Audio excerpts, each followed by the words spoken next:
Well,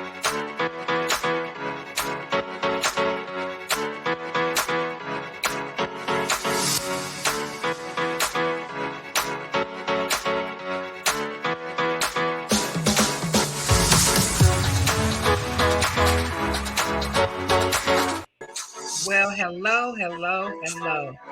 I am Pastor Rhonda, founder of Celebrate Life Cancer Ministry, and we are still running somewhere in the background. There we go. I am Pastor Rhonda, founder. There we go. I say, did I do it? Technical difficulties everywhere. So I am Pastor Rhonda, the founder of Celebrate Life Cancer Ministry and your host for Celebrate Life Today. We are here in the month of October celebrating breast cancer awareness. And surely I would like to salute all breast cancer survivors today. Whether you are just beginning the journey, you're dead smack in the middle of the journey, or you're a thriver survivor, we salute you today. But we also want to pause for just a moment because we realize that while some are celebrating, some hearts are broken, and we want to remember those who have earned their wings. So as you think about those in your life that you know, think about them in a very pleasant, happy way, but know that they fought a good fight. And we remember them today. So, today, we're here to talk about stress management and oncology. And I have with me Wendy Gavin Mayo. Hello, Miss Wendy. Hi, Miss Rhonda. How are you? Simply marvelous. Thank you so much for having me. I'm excited to be here with you today. Not a problem. And, in the midst of everything that's going on with COVID and life changing and adjustments, and people still being diagnosed with cancer and going through the oncology journey, stress management is truly something that we need to talk a lot about. And I think we need to talk a lot about it because while we know it, we don't always do it. So hopefully today we can learn a couple of easy little things that we could do even in the midst of it all. So why don't I just turn it over to you and let's get this conversation rolling. Yes, absolutely. So thank you so much for having me. My name is Wendy Garvin Mayo. I am a nurse practitioner. I work in oncology. I'm also a stress solution strategist. And the reason I am a stress solution strategist because I help caregivers, cancer caregivers, which are, formal caregivers, and then informal caregivers, which are healthcare providers, learn strategies on managing their stress. Now, we all know life is stressful outside of cancer. Yes. And many times in our lives, we don't plan our cancer journeys, right? Many times you go to the doctor one way and you walk out the room another way when you hear the C word, as people say, or cancer. And the reason that happens is because there's a shift that happens. Once you hear those words, your life, in your mind, your perception of your life is not the same. And many times people believe you hear the word cancer, it means death, which, nowadays that is not true, but that does not change the perception. Yes. And our perception is our reality. And many times, the patient will get the diagnosis of cancer, but it impacts everyone involved, whether it's a spouse, whether it's children, whether it's friends. Because like I said, it creates a shift and it's like, who am I now? And, we all have a perception of who we are. Then there's a perception of who we really are. And there's a perception of, who people perceive us to be. So I always think it's interesting, when, I work with cancer caregivers and cancer patients, it's that identity of who am I now with cancer. So kind of reclaiming that. And that's where the stress comes in because you're kind of in a pickle, so to speak, because you don't know where to turn because you're trying to figure out who I am. How do I relate to everyone, all my different relationships, all my different responsibilities? How do I do it? And you feel kind of helpless. And that's where the stress comes in.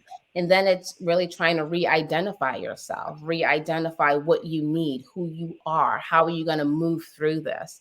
And while you're kind of in this pickle, life is happening around you, right? So you still have your appointments, you still have to go to work, you still have to feed the kid, so all these things are happening, and you're kind of like in this fog, or the pickle, like I like to call it.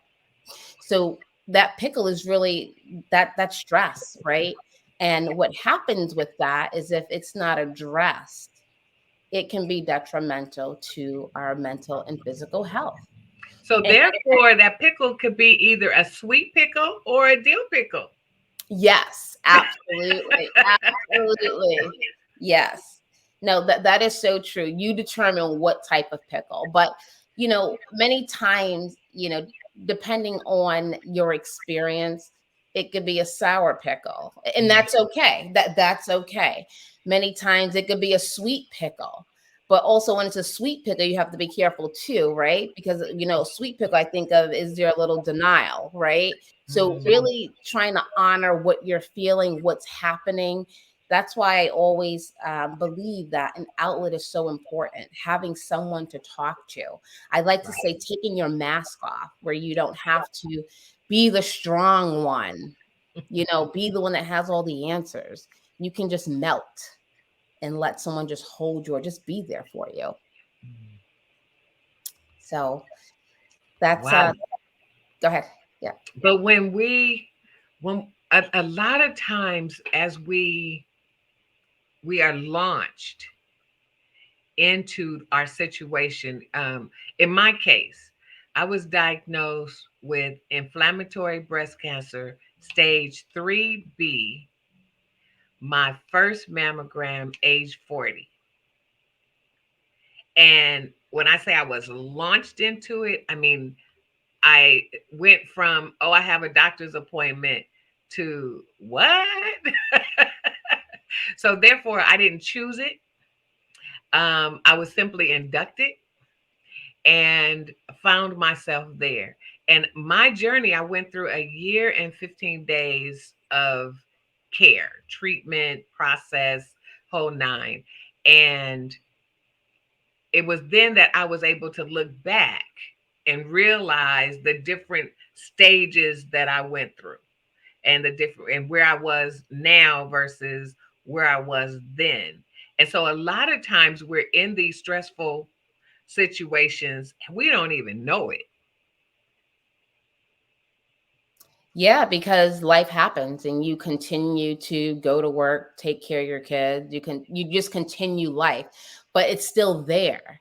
And what I always tell caregivers is, what matters is what's happening at night. When you're laying in bed on your pillow, everyone is sleeping, it's dark. Those thoughts, that's what we need to talk about, because Mm, everyone has them, right? A cancer diagnosis is not something to take lightly. It's a big thing. It is a big thing. But the hardest part is, how do you incorporate it into your life and into your roles, where it doesn't cause too much disruption, if that makes right. sense. And it starts here. It starts up here. So really understanding that, one, what you're feeling is okay, but two, the hardest part is reaching out to someone. That's the Yeah. hardest part, because many times, people before cancer, they're strong, they have it all together, they have all the answers, they may be the caregiver in the family, they may be the one everyone comes to for help or to have their needs met. So when you have a diagnosis of cancer, it's kind of like, oh, well, what do I do now? Who do I go to? Right. You may feel You like know, you don't have anyone. and I was just talking to someone because I'm a caregiver right now. And I was talking to someone, actually the patient, and I said, "You, where's your list?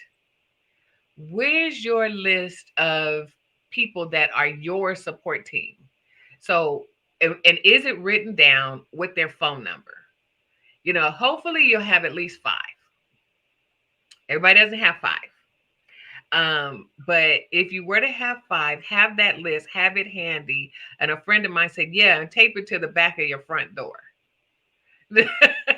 I said, but if you do that, make sure you put it in an envelope so everybody's not looking. Somebody coming in and out. You mean I'm not on the list? I'm not one of your fave fives. So, but to have it so that one, because when the walls come in, you don't always remember your fave five. You get so overwhelmed that sometimes you don't even know your own name.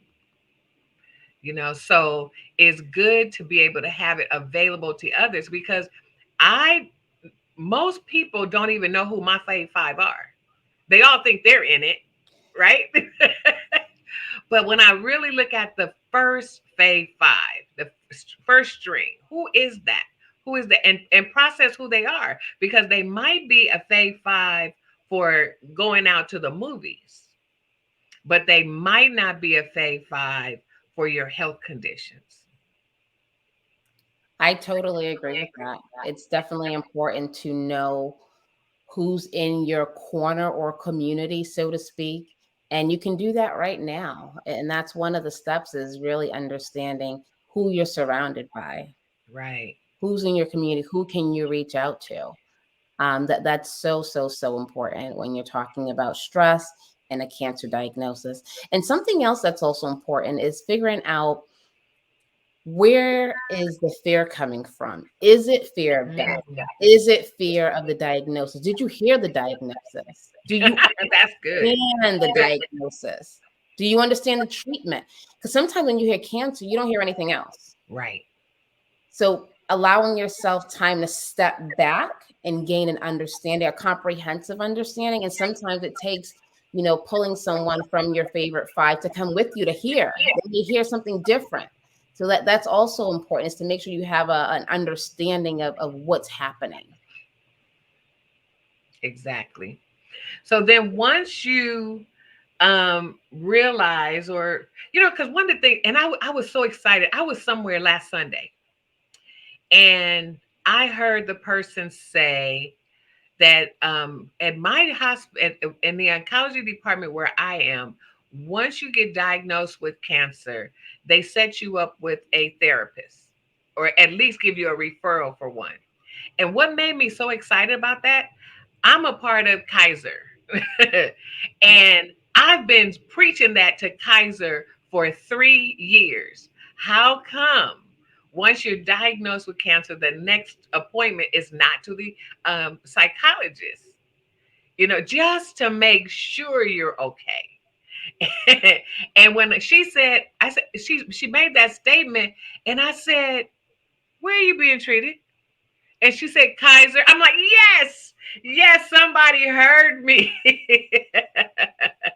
So, but to go there so that you can process the thoughts, to see how you feel, to just to see if you have a feeling. Because I'm gonna tell you, I think I was numb for a year and 15 days. I knew what I was. I knew to be on the journey. I knew that I wasn't going to quit. I knew that I trusted my doctors. I knew it. And so all I had to do, in my mind, what I said was, you have a bad cold and you're going to get through this. Because I couldn't equate cancer to anything, right? Yeah. So, but I can relate to a bad cold. Yeah. So that's how I had to do it. And it wasn't that I was in denial or taking it lightly, but that was how I had to deal with it. Yeah, that was your process. And that's the thing, your experience is your experience. And, you were walking in that for, like you said, a year and a half. And that's what you had to take, right? In order to come to terms with what was going on in your life. And in terms of being referred to a social worker, psychologist, psychiatrist, that's something that we as healthcare professionals in oncology need to be better at. We are really good at, diagnosing, treating, providing the support in real time. But it's important that we look at the trajectory of the disease. So, what happens when that patient goes home? What happens when that patient's laying in bed at night? And offering the service and offering it multiple times because each time you go to the visit, you're not the same, right? Like, so I said, the first time you go, you may not even hear anything else but cancer. So being able to as a healthcare professional offer that to patients, but also caregivers, right? So I always ask my patients, do you need a support group? And also, does your spouse, does your children, who else lives in your house need support? Because it's a holistic approach. And I think, in medicine, we preach holistic approach, but it's not always practiced.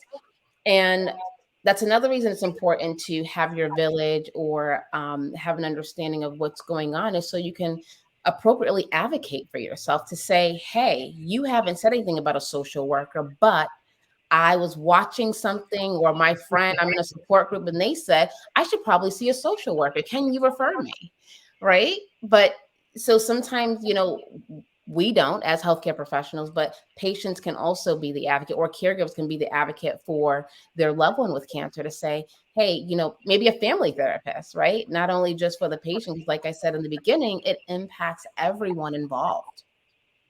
You So know what? Because even when I was diagnosed, I left the doctor with the diagnosis and went back to work. mhm. I was the manager, the director of the department. And clearly I didn't know what I was doing, but I walked in the door and it seemed like all eyes were on me for whatever reason. And didn't have a plan, but I started pointing to my staff and pointing to my office, pointing to my staff and pointing to my. So everybody came in there and I told them, I said, what I'm about to go through is going to affect all of you. So because we were a close knit team. And I said, now I need you to know, and I'm telling you all this first so that you will hear what I'm telling you.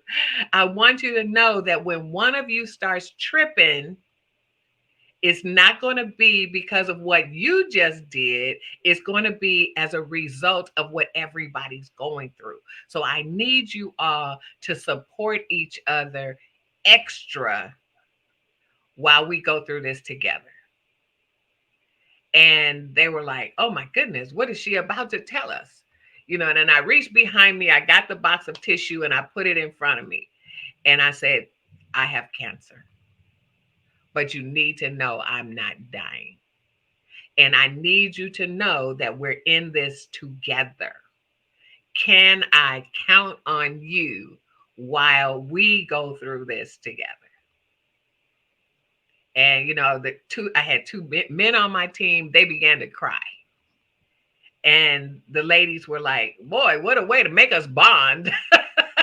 But nonetheless, it's affecting, your neighbors, your co-workers. They're watching how you go through it. And some people choose not to tell. And if you choose not to tell, that's absolutely all right. But you need to know you don't need to go through this alone. Yes, you bring up a great point about, I love that you were so transparent with your team, because one, they know, and then they could support you right through, like you said, we're all in this together. So I love that. But yeah, a lot of people don't want to tell. And a lot of that has to do with how we are raised, different cultures, right? We don't talk about cancer. We don't talk about health, which is something we need to change. Yeah. But yeah, so really, like you said, you don't have to go through it by yourself. And, many times it's kind of uncomfortable because it's something new. It doesn't really feel good. You don't really know who you are, what's happening. It's so many things going on. And that's why it's important to talk to, even your provider, Yes. about, how can I talk to my family about this? Can I bring them in? Can you help me do this? And I also want to just say that, your doctor or your nurse practitioner who you're seeing in the office, that's not the only people on your team. You have nurse navigators, you have social workers, you have the receptionist at the desk. We are all part of your team. So if you're not comfortable talking to the doctor in the exam room, or the nurse practitioner, or the physician's assistant, you can also talk to the nurse, talk to the receptionist. It's a whole team there. So anyone you feel comfortable with can help you navigate the system and help you, get what you want. And I want to just say this. You may not know what you want, right? Right. You may not know what you want, but you know how you're feeling. So I always say, how do you feel, right? And then we can explore, what you need. But yeah, you may not know what you want, but you maybe just need a hug. Because sometimes I just hug patients, and they break down. But sometimes you Yeah. just need that touch of like, it's going to be okay in this moment. It's okay. you know. Um, but then some people, are not huggers. So it's kind of like you're dealing with so much. But I think you said it, Pastor Rhonda. You are not in this alone. You do not have to do this alone. You do not have to do it alone. And that's one reason why, I started, the Organization for Cancer Caregivers, because I mean, their impact. There's research out there that shows, their mental and physical health is impacted just like the patients, which we don't really talk about. We don't really address. Um, so yeah, Because, as a caregiver, being an active caregiver for a family member right now, I'm living two lives. Like, oh my goodness, my Sundays look like this now. My Wednesdays look like that. And even though they're in a facility, they don't like the food, but they have to eat. So I'm worrying about making sure they get something delivered. And I thought that was amazing that you could have food DoorDash, Postmate, Grubhub to the hospital. Can you imagine? So your family doesn't, well, but make sure you follow their nutritional guidelines under the doctor. But they can eat whatever they want that fits into that category. I was amazed by that. Sorry, digress. But I'm living two lives, having to juggle. I'm, as a person only concerned about themselves on a daily basis, and to have someone else incorporated into the process has been rewarding but exhausting. I And that is just puts a whole lot on the shoulders. And one thing I realized is I am not relaxing. I might be sitting here now for the camera, but I'm just always, every now and then I'm like, are you breathing? And then the shoulders come down, and then I can relax, and then I just do it on purpose and stretch it out, and then come back to center so that I can continue to work or do whatever. So yeah, that is, whew, caregiving is not an easy task. You are right about that. And you bring up a really good point. So I always talk about creating time and space for yourself. So just like you had an appointment on your calendar, I always say give yourself 3 to 5 minutes where you can breathe and process. If you don't give yourself that time and space, it's not just going to magically appear until you have an ache or pain or a headache, or you start um, physically manifesting your stress. But if you can't do that, if you feel like you can't give yourself 3 to 5 minutes, the time and space to process and breathe, I always say couple it with something you do every day. So, getting up in the morning, you go to the bathroom, you brush your teeth, you take a shower every day. What are you doing in that time? That's a time to slow down your mind, take a deep breath, reset. But find a time during the day where you do this thing every day. You get ready for bed every day. Are you brushing your teeth? Are you showering? Are you taking a bath? But make that your time where you kind of reset and you just relax. Because when you're relaxed and you create the space to think, you're able to make better decisions for you and your loved one. Right. And it just creates gaps and you're able to process. We don't process because we're constantly just going, which just Right. creates more stress. And we're on the wheel. We're just on the wheel. We got to stop the wheel at some point and just gain perspective on things. So that's really important. What you said is that, you consciously, but yes, make it conscious, put it in your schedule, set an alarm, whatever you have to do, in the shower, put a reminder on your phone, in the bathroom, put a post-it, this is my time when you get in that shower to just let the water hit you, breathe in, breathe out. Very simple, deep breaths, And one thing I always tell people is when you're breathing in, breathe in calm relaxation, breathe out tension. Just think about it. It just relaxes you instantly. So yeah, that is something that it's very powerful. Is creating that time and space for yourself.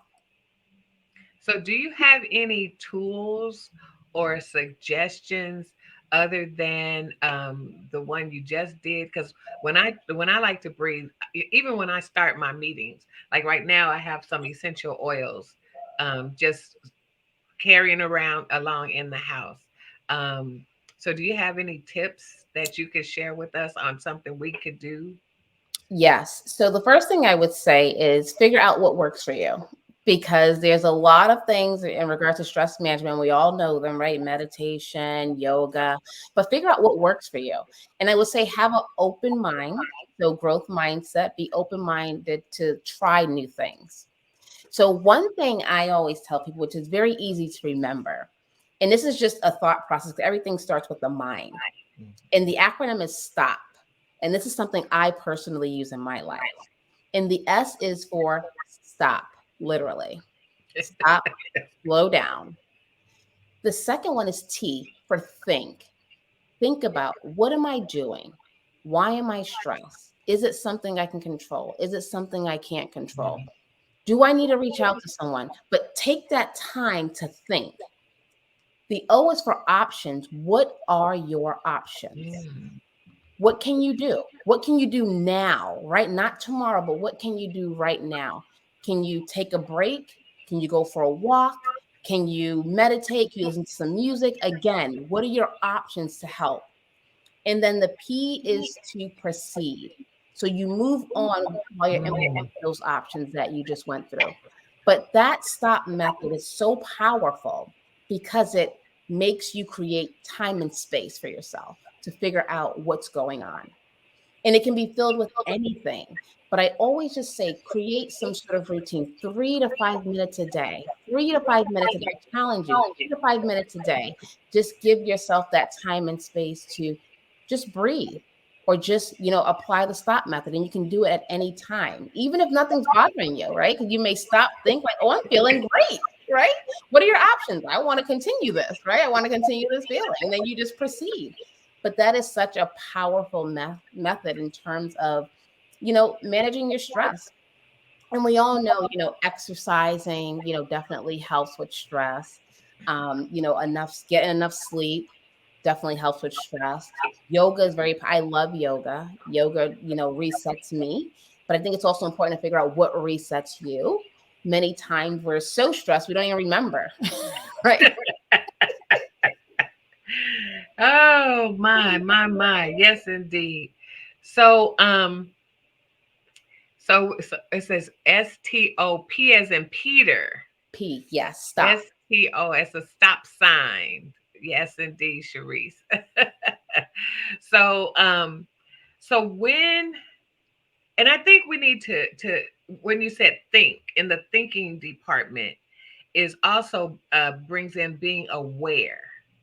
Like, are you squeezing your toes while you're sitting at the computer? Even when you're driving, finding opportunities. Yes, Therese is with the P.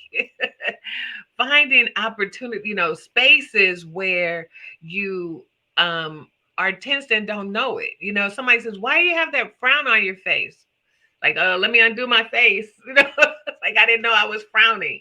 But we get so deeply involved in whatever we're doing that we just need to breathe.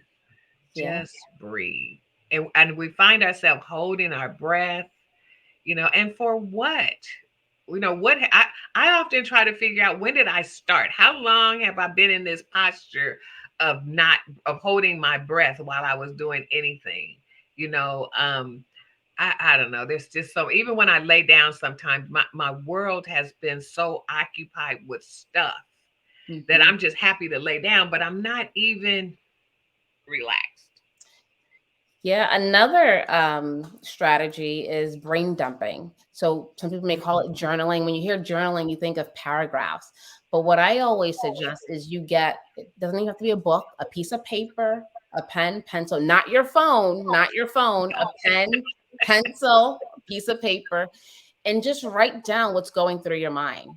Like you can just list it and set your timer for a minute or whatever, but just list.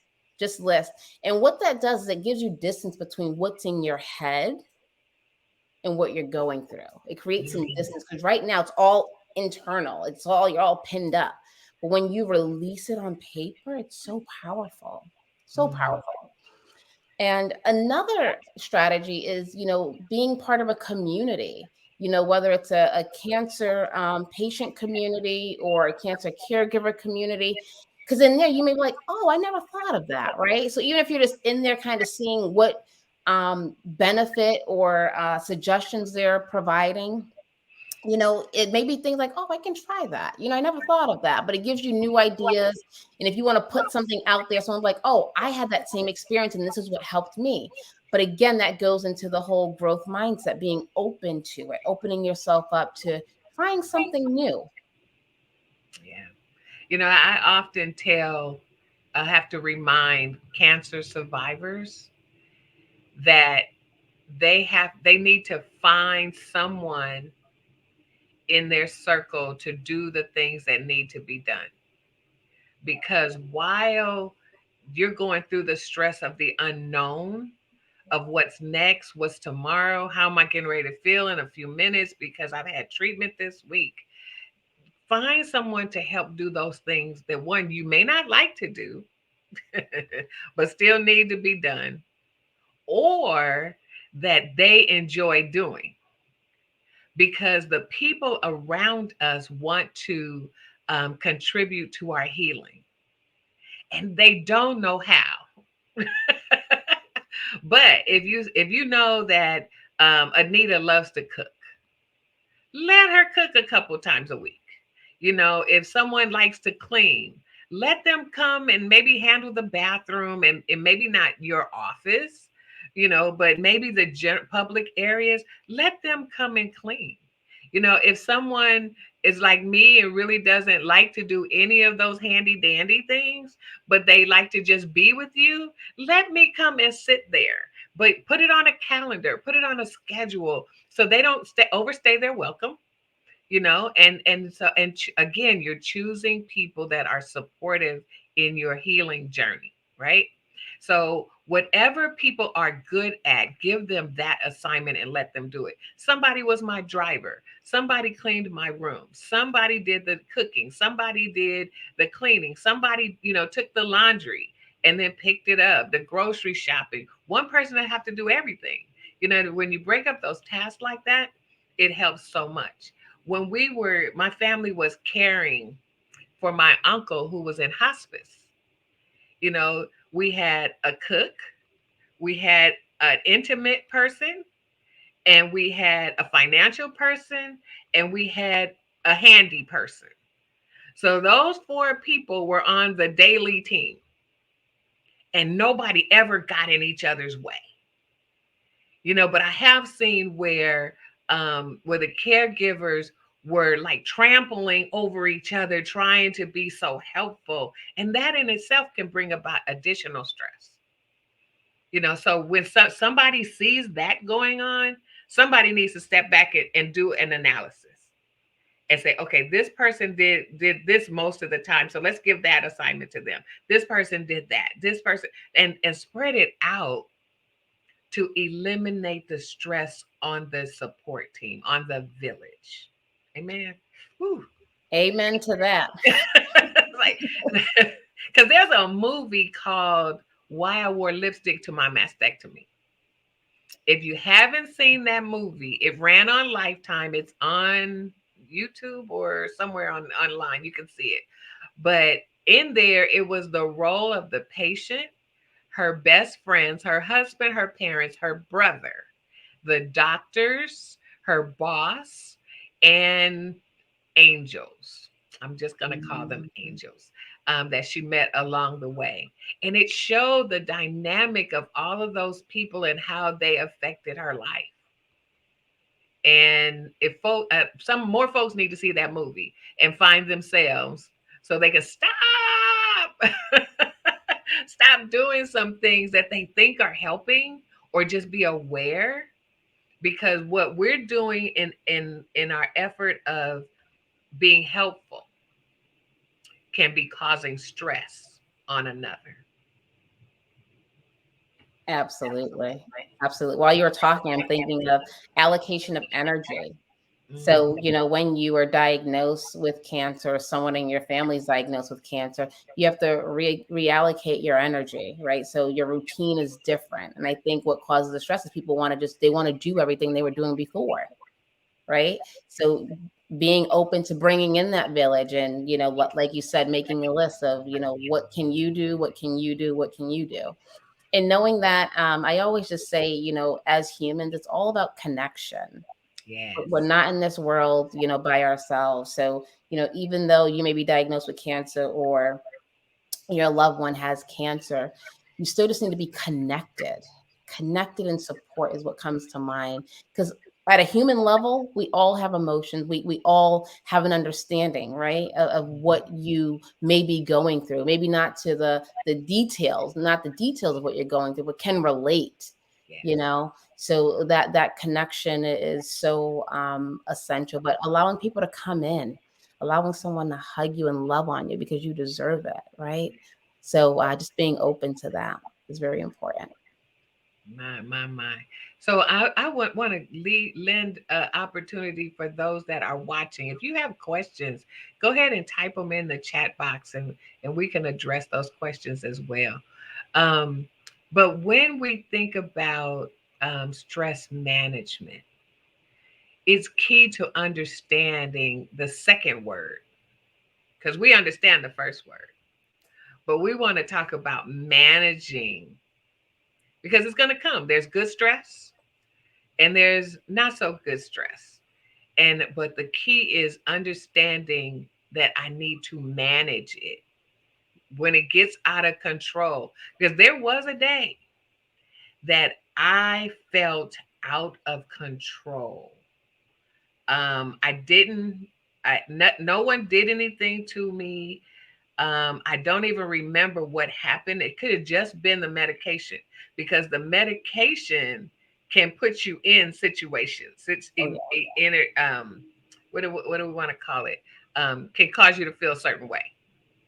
I had never experienced what they call PMS, but I felt something when this one particular round of chemo, that I was on my last nerve, and no one did anything to me, and I couldn't get out of it. And I had my hospital posse there with me, but I had to ask everyone to leave, because I was aware enough to know I was about to make someone angry. And I had no control, and I couldn't fix it. So I just wanted to go to sleep and sleep through whatever this is. But some people don't know what it is. They act out, they lash out, and one of my siblings I was talking to the other day, and they're like, I don't understand how our sibling is tripping. Am I supposed to respond to that? And I said, the sick person only had all their only task is to realize who's not doing something for them, because their whole life has stopped. They're in a facility, they're in the bed, they only go to doctor's appointments, they don't go to work anymore, they don't this, and all they know is they have a need and somebody's not meeting it. So, how we as the caregiver have to understand and eliminate the stress for the patient by understanding. The Bible tells us to seek first to understand rather than be understood. This is not about me, the caregiver. Right now, this moment is about the patient. So that's another way to help relieve some of the stress and the tension in this process. But managing it comes with awareness. Yes, I love what you said about just really understanding what you need. So being aware, what do you need, and then honoring that. And another C word I like is communication. Being able to Yeah. communicate what you need, right? So I like the C word of even collaboration, right? So even, who do you need to collaborate with? Because maybe, you don't feel right telling people that you need them to leave. So you have maybe your right hand to say, I really just need this room to be clear right now. I need my house to, and they could do that. They can advocate for you, Yes. right? Yes. So really understanding what you need and honoring that.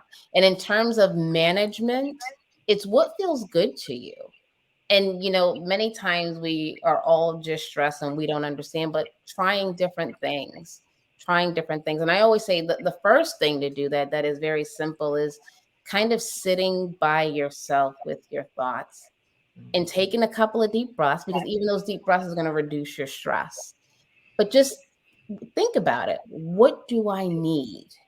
What do I need? Because if you ask yourself that, you are going to know what you need. And then it's like, how do I honor that? Can you honor that on your own? Do you need to pull someone else in? But what is it that you need to feel good, to feel full, to reconnect to your purpose? I love talking about purpose. And when you were diagnosed with cancer, you still have purpose. You still have purpose, right? So just honoring that, and also being okay with that it changes. Today you may need this, tomorrow you may need that, the next day you may not know what you need, and that's okay. So And let other people change. yes.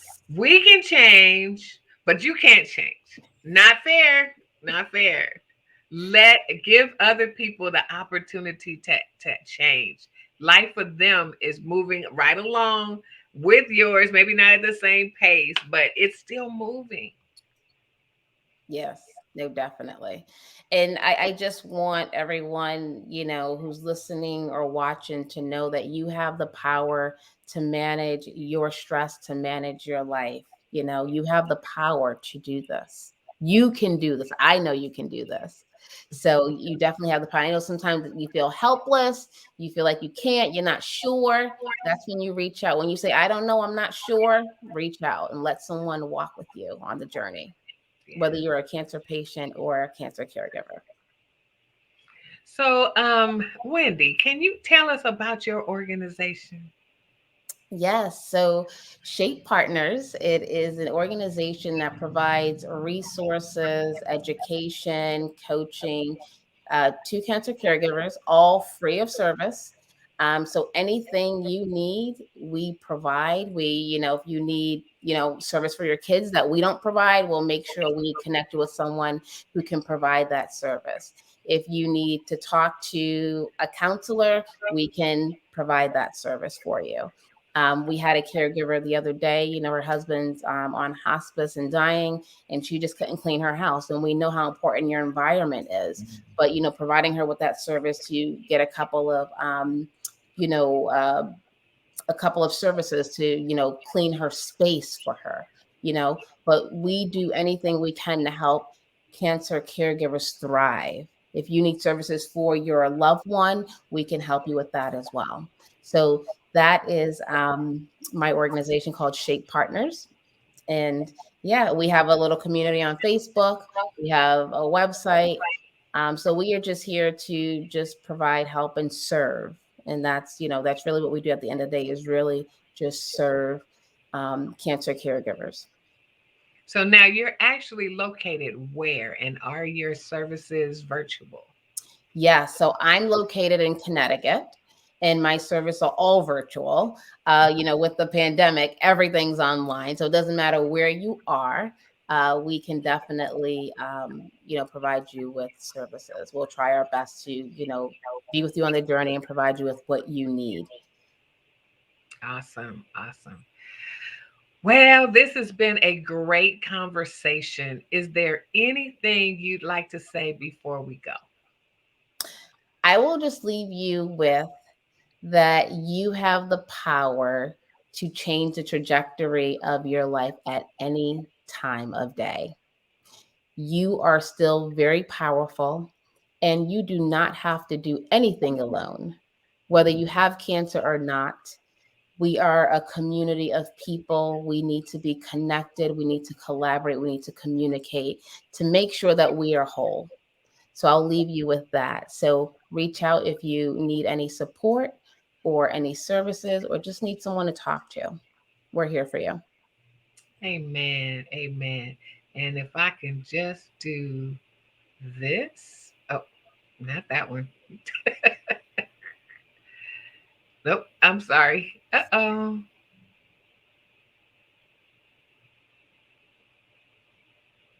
There we go.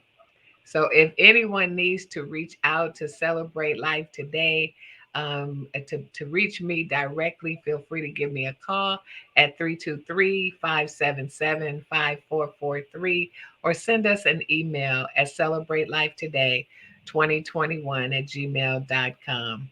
It has truly been a blessing to have you here with us, Wendy.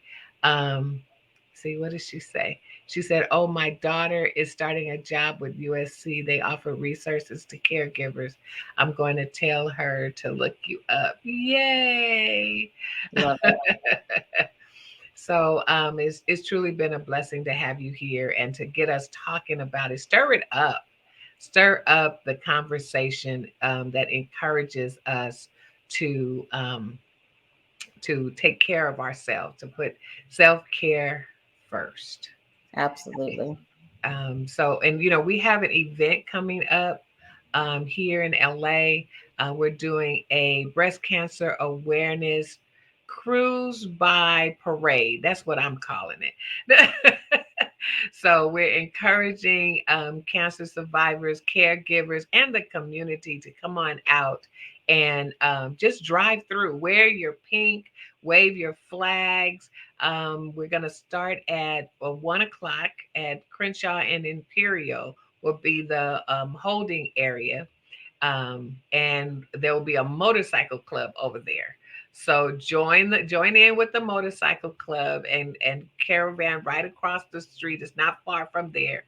And at 109th and Wilkie will be the beginning. We're gonna launch it with a drum line, and the first vehicle behind the drum line will be a pink motorcycle driven by a woman. So we invite you all to come over and to be a part of that. You can be on the sideline. Masks are required. Masks are required. It is outside, but masks are required. So come on over. If you're not in the parade itself, then hang out with us on the sidewalk. It is a fundraiser, and you can meet us online at celebratelifecm.org and make a donation there and it will help us to support the individuals going through cancer, as well as the caregiver and the family, depending on what the needs are. We're also preparing gifts to children with cancer. Our goal is to provide gift cards to the families, $50 gift cards. We have 30 different beds. So we're looking to provide that because during these COVID times, we usually make it like Christmas in July. But now, because the guidelines are slightly different, we still want to be a blessing to the children and their families. With the guidelines changing, the children aren't able to see all of their siblings like they used to, um, and they're not able to have both parents all the time. So whatever you can do to support us as we give to that would be awesome as well. So